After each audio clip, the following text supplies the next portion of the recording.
Welcome to another episode of More Than A Barber. I am your host, AP, and check it out. We are still in Atlanta, Georgia. Listen, we decided to take More Than A Barber on the road. We are already out here, and we decided to do something different.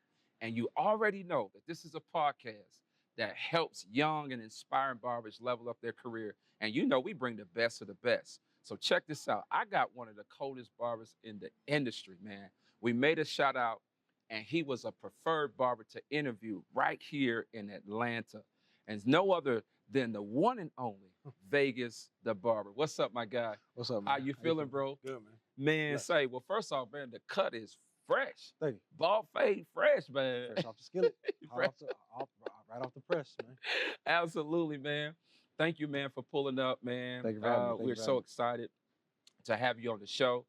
It's going to be a good show, man. I'm excited. 100%. Looking forward to the conversation, Yes, man. sir. Yes, sir. Thank you for having me. Appreciate having me again. Absolutely. Follow up from when we spoke on IG Live. Absolutely. Like 2 months ago? It's like 2 months ago. 2 months ago. So, yeah. Absolutely. It's refreshing to finally meet you in person. Yeah. And been following you, seeing your work online. Yeah.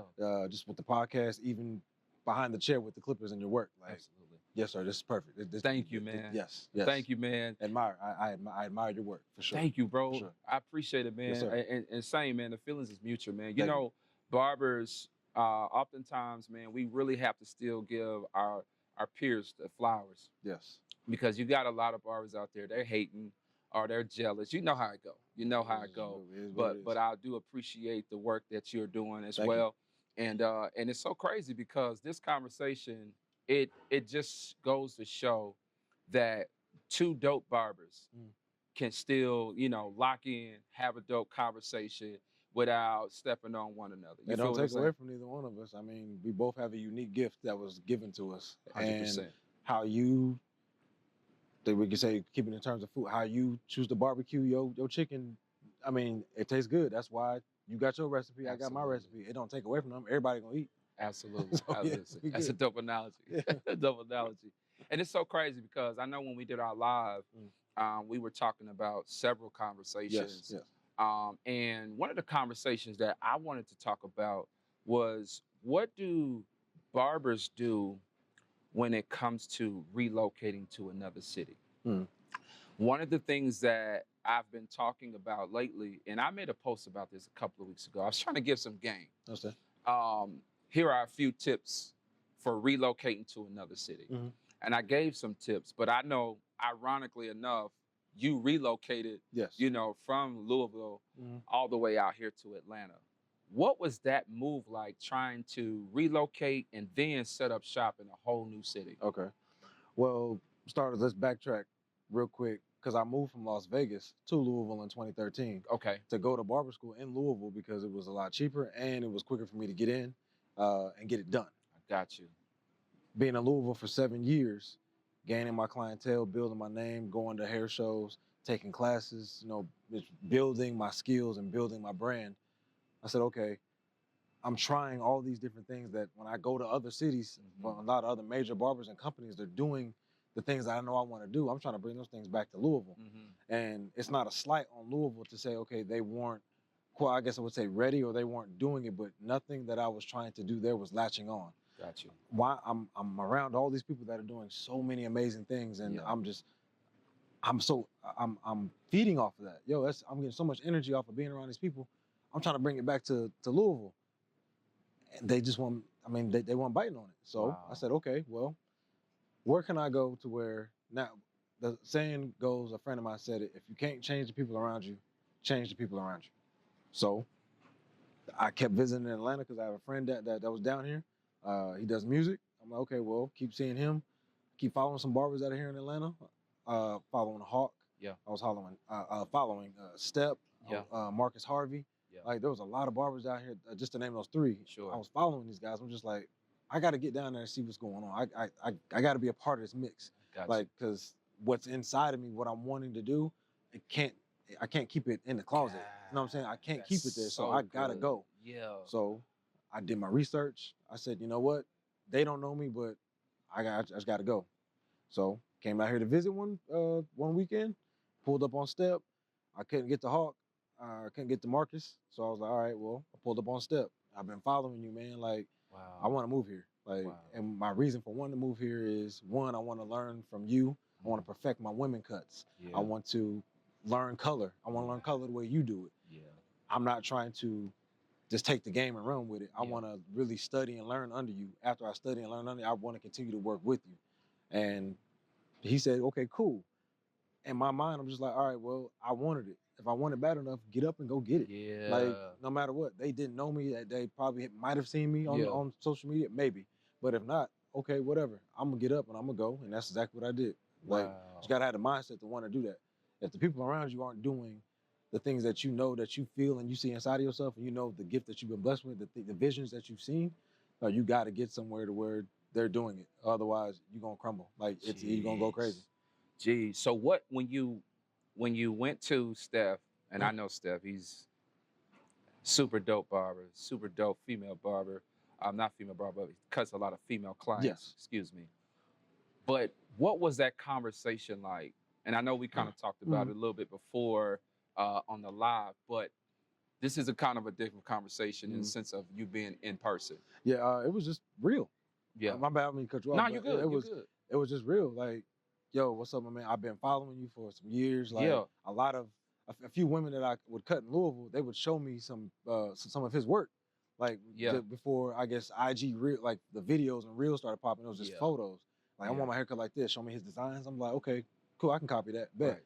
And the more and more they kept showing me, I'm just like, man, I gotta follow dude. Like, this is crazy. But seeing how he did it. Yeah. So just when the first time I actually came down here to actually, I guess, quote unquote, say pull up on him. Yeah.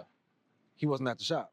And the person who was in the shop, she wasn't opening the door. So I was like, all right, cool. Because it was on a Sunday. So you flew out here? No, I drove. You drove out here? So Louisville's 6 hours away from Atlanta. Got it. So 6 hour drive for me, nothing. That's nothing. I'm cool. Right. So get out here with my peoples. I'm like, all right, well, I'll be back. I got to make this mission. Yeah. Step is not there on a Sunday. I think it was like a Sunday. So I said, okay, bet. I'm trying to leave Monday morning, but I don't know if he's going to be there Monday morning, but I'm going to try it anyway. Yeah. Monday, nobody was there. I said, all right, I'm just going to have to sacrifice this. I'm going to stay till Tuesday.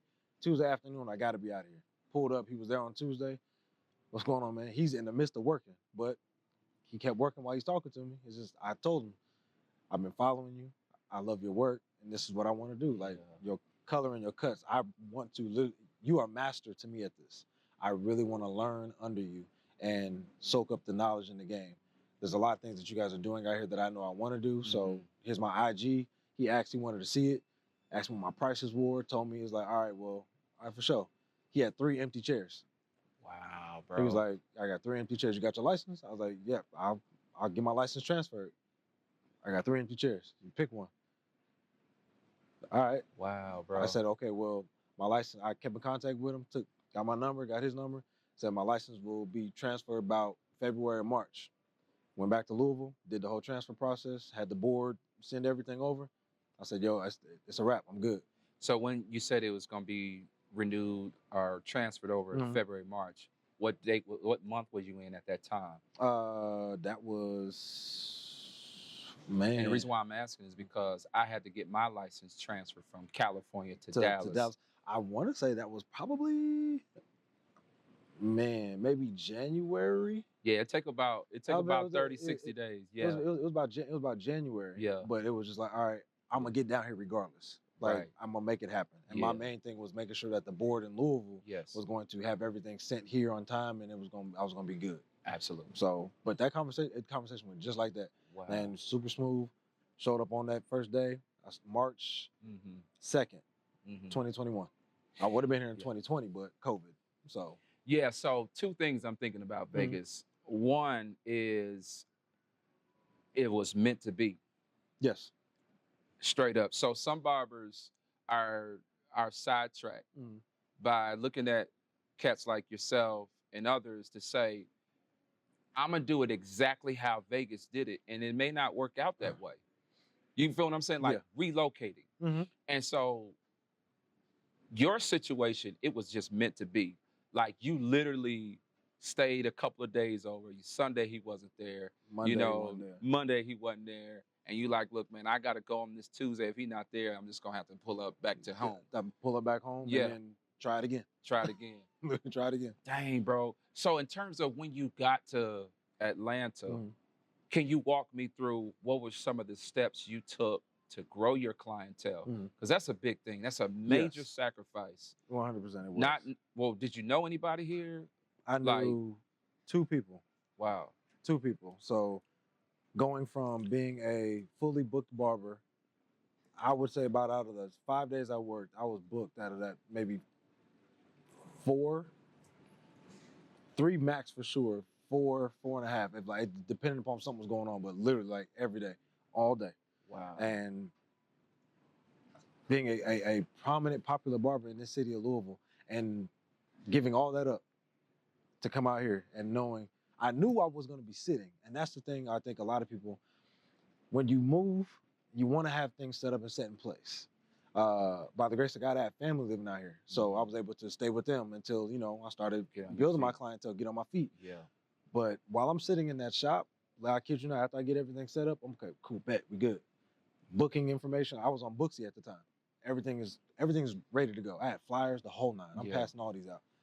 Man, that first week, when I tell you, I went from cutting probably about maybe 40, 45 heads a week to 1. God. And I'm just like, ain't no way. Are you serious, Vegas? Bro, I'm busy.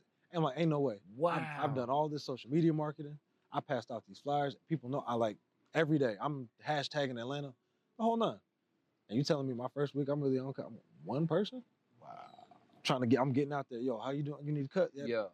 I'm on foot. Back to the old ways when I first started cutting. Yeah. Bro, like cutting nobody. So when you moved out here to Atlanta, you did all of the work from being on Booksy to having the flyers to pretty much setting yourself up to get clientele.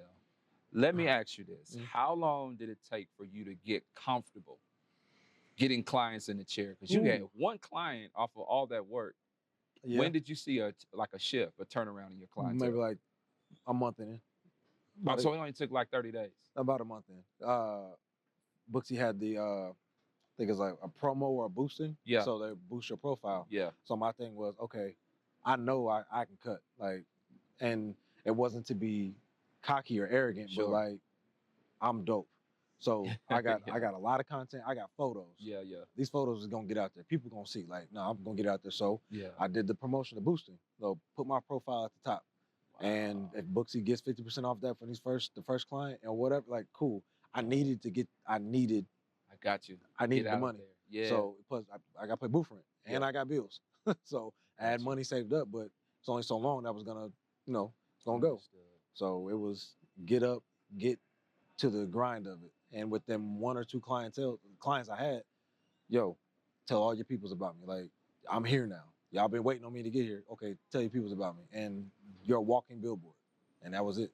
Well, did you do any type of like promotionals? Like, I'll cut you for free if you send me your family, or give you half price, whatever. I did college cuts because our shop is right around the corner from Georgia Tech. So if you're a college student, I give you like 15 to, like, it was 50% off. It was like a super discounted rate from what I was already charging. So I was like, all right, well, I just needed the client. Some money is better than no money. For sure. So I made it happen. Like, I just made it happen. It was get to it, figure out a way to utilize the skill sets that you have to get the people in your chair. I love it. Because the chair's not going to spin by itself. You got to get up and get out and get it done. So if you're, and that's really, really good. And I'm thinking of how you said that your shop is right by Georgia Tech. Was that like a go-to for you to say, man, I'm finna wear these college students out? Yes and no. Okay. Because college students, I'm thinking they don't have a whole lot of money. Come to find out years later, somebody who actually works with the college students and works in the athletic department, he told me, like, no, these kids, they really got money. They just ain't spending it. They got money. The greatest thing about working at the shop where we're at, we're surrounded by 6 apartment complexes.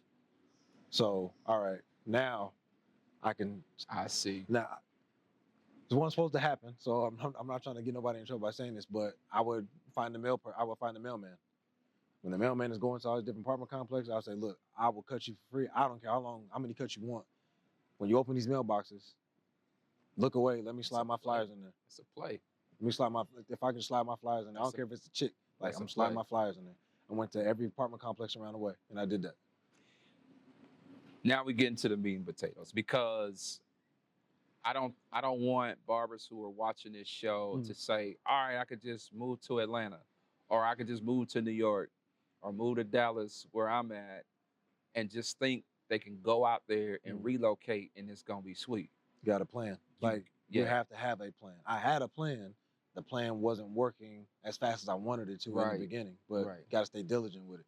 100%. Just stay diligent. What are some strategies, marketing wise, that a barber can do when they relocate to, let's say, a new city, and they're working in either a barbershop or a suite? I mean, I don't recommend a suite relocating, but if that's the case, because you know a lot of barbers want to own their own shop. So coming straight out of school or even relocating, why do you want to go into your own suite? You only go into your own suite if you are so well known. Like, you can go to another city and just do a pop-up for a weekend and you're booked out. 100%. If you're trying to relocate and 100%. you really don't know too many people, never do that. So, I mean, not to say you're setting yourself up for failure, but you're working backwards at that point. Understood. I would say, if you want to, you could try to get into more of a commission-based shop. So that way, yes, it'd be a split. However, when you do that split, you're able to say, okay, well, hey, these clients are coming back to you consistently. Now, say 90 days after you move and you have those people coming, I'm moving to a whole nother shop. So you don't have to come see me here. Now you come see me at this spot. So now you have clients rolling in. Now when you get to this other shop, they might have walk-ins, and now you start to build your clientele even more. For me, I would say do that. Don't go to a suite that's purposeless. Do your research on the market, in the area. Yeah. Find the barbers that you follow. Okay, reach out to them. Like, we all have access to each other now. 100%. Like, reach out to them. The worst they can say is no. Go to the shop, see what's going on, search the area, find out what type of clientele you want, what type of shop you really want to be in. Why do you want to be in that shop? Yeah. What's the energy like in there? What's your energy like coming in there with them? Do you even mix with them? Do they even mix with you or what you want to do? That's good. Ultimately, because then you got to think about what type of clientele do you want? Do they fit the feng shui of that shop? Because you're not only just servicing them people, but you also got to worry about the energy of the people that's around you. Man, that's a bar. So when you say commission-based, man, what are your thoughts on commission? Because right now, not to cut you off, Vegas, right now, I'm struggling personally with booth rent versus commission. Okay. And I know that some barbers are going into shops where it's like 15 barbers or 10 barbers or whatever it is, and the owner is charging commission, and he's doing very well. But then on the other hand, you have a shop owner who's still doing it the booth rent way.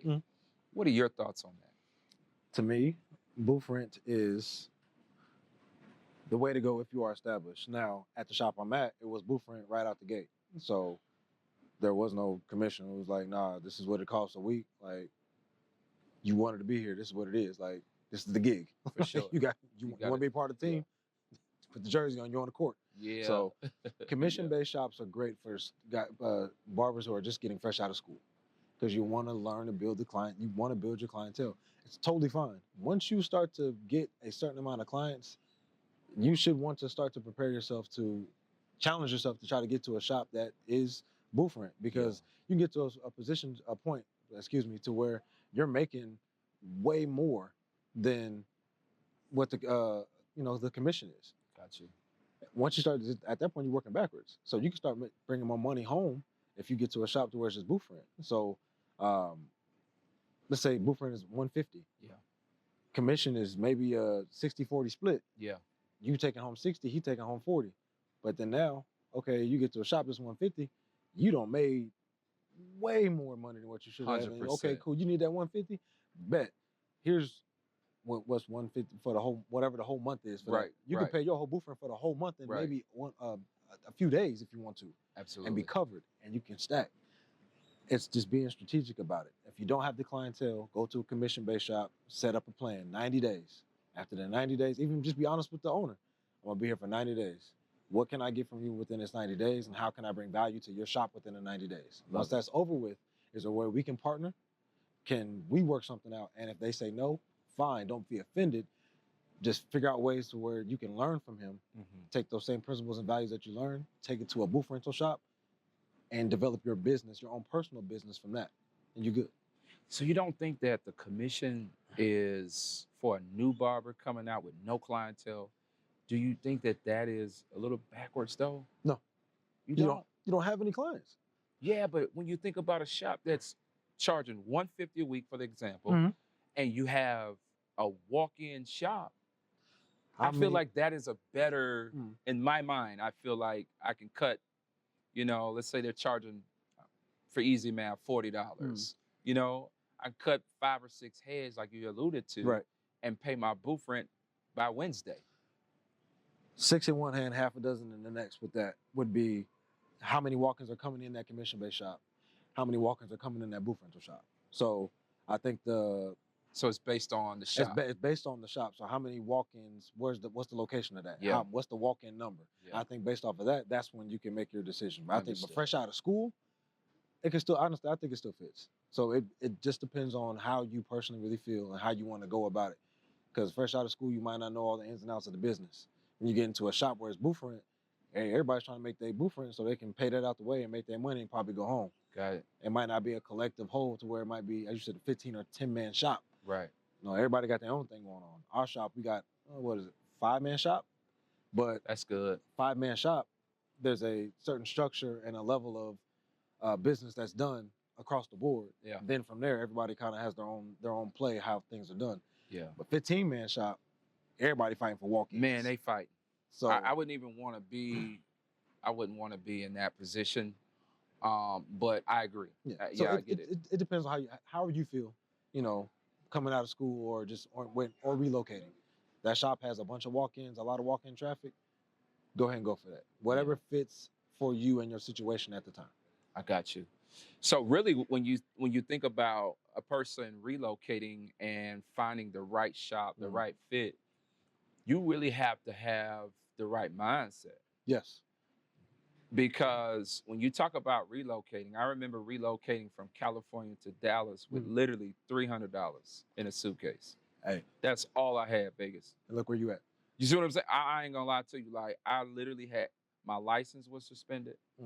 I didn't have a car, and I paid a bill for $200. So I only had $100 until I found a barbershop to work at, and nobody would hire me. That's the part. Nobody would hire me. I'm like, I had this little spiel. Yo, my name is AP, bro. I just moved out here from Cali. Man, I'm a licensed barber. You got a chair for me? I'm looking at chairs. Wide open, but they're like, nah, bro, we ain't even hiring right now. You know how discouraging, very. I was looking at the fact that this could have been an opportunity. And so the way my mindset is, I'm going to find a way. That's how I am. Like, I'm going to find a way. So it took me about maybe like 3 weeks to find a barbershop. And when I found the shop, it was blessing, and it was meant to be. It's literally the same story. God is great. Yeah, man, 100%. 100%. God is so good. I found the shop, but it was the mental toughness. Not even so much as the blessing in being at this particular shop. It was the mental toughness that I had to have in that season. I'm so glad you said that. Yeah. I'm so glad you said that. Barbers have to understand when you make that transition, you gotta have that. Ooh, Lord. It's one thing to know. Yeah. I speak for myself. It's one thing that I knew when I moved here, I'm gonna sit. It's another thing. I think I might have said this on the IG. Yeah. But when I actually had to sit and be present in the moment, I ain't never felt nothing like that. To knowing that I've been cutting. Like, you went from a book, but like being booked. to now, I know I'm gonna have to sit. Okay, cool. I'm preparing myself for that. But you don't know it until you actually have to physically sit in the seat. You are in the actual moment at that time. And when you're in that moment at that time, well, that can break you. Yeah. It can actually break you. So you have to have that mental stuff. I'm so glad you said that. Nah, it's cool. And I can only imagine how you felt to know that you went from being booked to just sitting. I felt defeated. I kid you not. Wow. I started doing a vlog series on myself, like every day, maybe like the first month. Wow. How I'm feeling. Man, I kid you not. By, I think it was Saturday, that my first week, bro, I felt like, why did I do this? Like, for real. Yeah. Like, literally, I'm eating It's a real feeling. what is it? American Deli. I'm eating chicken wings, talking to this camera, like sounding discouraged, but trying to encourage myself at the same time. Like, Wow. what am I doing? Wow. Like, why? God, I know you got me here for a reason. Sure. But man, are you for real? So what I'm hearing in all this conversation and what we're trying to tell the audience is that relocating is not for everybody. No, relocating is not for everybody. It's not. Like, you have to have. It's so much that goes into it. Mental toughness. Right. The location. Right. You have to have the bandwidth to actually want to do it, and also to know you may be the dopest barber in your city or your shop where you come from. Wherever you going, you got to understand you might not be like that when you get there. Say. You might not be as cold as you thought you was, bro. That's a real thing, bro. Might not be as cold as you thought you was. It's and you know, the OGs when we were growing up, they used to always tell us that, and that would humble us. There's always somebody doper than you, dressed better than you, fresher than you. You know what I'm saying? Like, it's all, you ain't the dopest person. You might be dope. You know what I'm saying? And so for a barber to relocate thinking he's like that and get in the shop and everybody like that. Yeah. You know what I'm saying? Like, shrink. You know what I'm saying? Okay. And something is so crazy because something I was telling my wife this today when we were at a session. I said, I went into this room. This is so crazy. Check this out. I went into this room and I'm speaking to 6-figure and 7-figure earners, right? They made me feel like I'm not working hard enough. Let that sink in, Vegas. Out of all the things we pushing out, one episode a week. That's a lot of work. It is. Right? Cutting, I'm fully booked as well. Then I'm married. Then I got other things going on, other responsibilities, but we putting in the work, posting every day, editing videos, doing this and doing that. To the naked eye, man, AP is actually putting in work. But to me, going into the room where I feel like, okay, I'm not even scratching the surface. So when you see what I'm saying? I feel you. He'll never put more on you than you can bear, but you always want to have somewhere to aspire to be. So that's good. Like I learned that comparison is a thief of joy. So I don't want to fully compare myself to anybody or anything, but I have to have a goal to strive to get to look at something and somebody say, okay, well, hey, yeah, maybe I am doing all these things, but like Kendrick said, it's not enough. It's not. and I know what it is to compare myself to someone.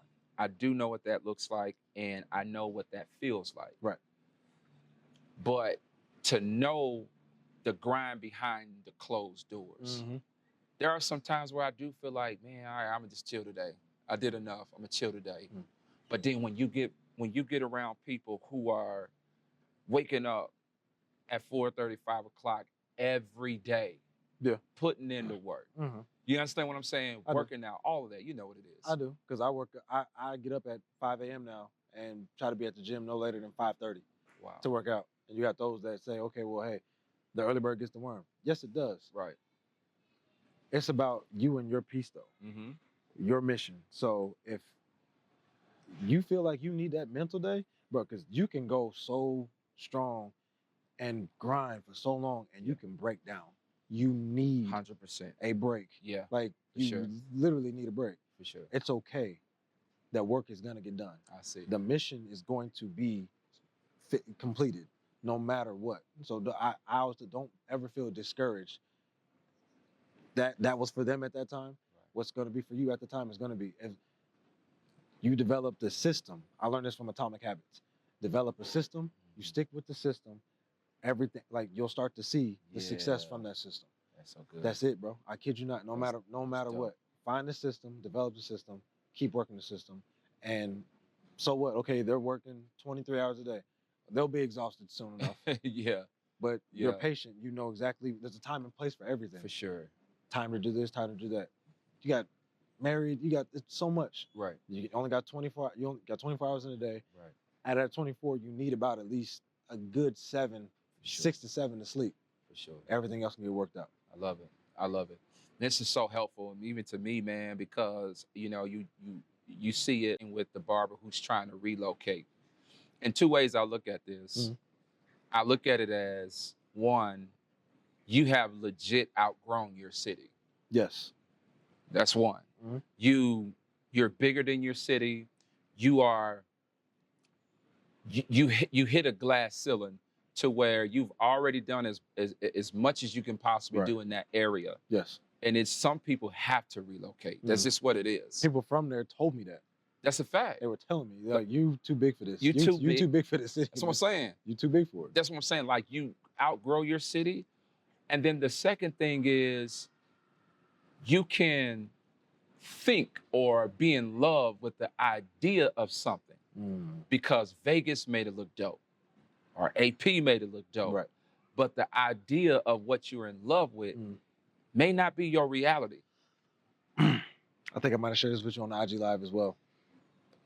Everybody wants a seat at the table until you sit in the seat and realize the responsibilities that it takes to actually be in that seat at the table. Whoa. Whoa. It's good, bro. I wanted a seat with the Andis company to be on stage as a platform barber and educator. I never really truly understood what it all entailed. Just going to the shows and looking at it and seeing it, just being awed by it. Okay, it looks easy. But then when I finally got the opportunity at CT Expo, while I'm in the meetings, I'm on the call, on the flyers, like I'm one of the barbers that's educating at the Andis booth at CT Expo, the biggest expo for barbers in the world. Absolutely. It wasn't my first time, but this is the biggest stage for barbers. And I'm with my favorite clipper company and honestly one of the world's most renowned clipper companies ever. Yeah. Bro, I asked to be in that seat. I knew my assignment, but when you actually have to sit at the seat and you're finally seeing what's going on, that's a whole nother thing. Yeah. That's a whole nother thing, bro. Absolutely. A whole nother thing. Absolutely. Whole nother thing. And I feel like too, bro, when it comes down to like what you said, man, it's so crazy because sometimes we get into that seat, like you said, you see like, man, this is real. Like, this is real. And I'm glad we had this conversation because a lot of barbers will benefit from this conversation. I hope they do. I hope they do really too. do. That it is not always what it's cracked up to be.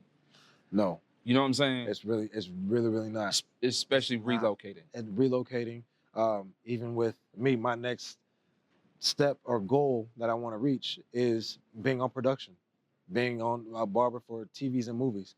And I hear so many mixed signals about, you don't want to be on there, bro. You do want to be on there. Oh, you got the skill set, but you don't. Man, I'm telling you, you got to do this. All this is involved. You can't be around a family. It's so much. But if you have a goal in mind and you know that God is giving you that, go achieve it. It may be difficult. Things may look grand. Yeah. I mean, you're judging a book by its cover, but when you start flipping through the page and start reading, you see how difficult it is. It's okay, because that's going to do nothing but build character. Wow. I posted this on my IG not too long ago. It was a photo of myself. On one side, I'm standing in front of a set of stairs. And on the stairs, that arrow's pointing up.